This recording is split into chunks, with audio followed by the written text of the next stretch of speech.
இப்போ பேருந்து நிலையம் போனீங்கன்னு வச்சுக்கோங்களேன், எல்லா விதமான பேருந்துகளும் இருக்கும். இப்போ தாம்பரம் போகணும்னா தாம்பரம்னு பெயர் பலகை போட்டிருந்தா நமக்கு எளிமையாக தெரியும். இல்லைன்னா ஒவ்வொரு பேரும் தான் நம்ம கேட்டுக்கிட்டு இருக்கணும். அதுபோல் ஐயா என்ன பண்ணுறார், இந்த குணங்களுக்கு ஒவ்வொரு நிறத்தை கொடுக்கிறார். ஒவ்வொரு நிறத்தை கொடுத்து ஒவ்வொரு திரைகளாக அதை அமைக்கிறார். அந்த திரைகளில் முதல் திரை என்னவா இருக்கும் பார்த்தீங்கன்னா, கருப்பு திரையாக இருக்கும். இரண்டாவது திரை என்னவா இருக்குன்னு பார்த்தீங்கன்னா, நீலத்திரையாக இருக்கும். மூன்றாவது என்ன திரையாக இருக்கும் பார்த்தீங்கன்னா, பச்சை திரையாக இருக்கும்.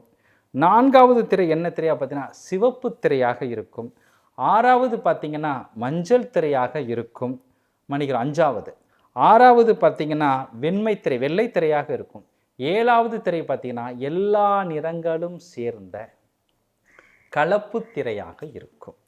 இந்த 7 திரைகளும் விலகினாதான் நமக்கு ஆன்மா என்னங்கிறதே நம்மளால் உணர முடியும். ஏன்னா ஆன்மாவிற்கு உள்ளே தான் இறைவன் இருக்கிறான். ஆன்மாவை பற்றி ஐயா சொல்லும்போது என்ன சொல்கிறான்னா, நான் ஆன்மா, சிற்றணு வடிவினன், கோடி சூரிய பிரகாசம் உடையதுங்கிறார். நம்ம ஒவ்வொருவருடைய தேகத்திற்குள்ளும் ஆன்மா இருக்கு.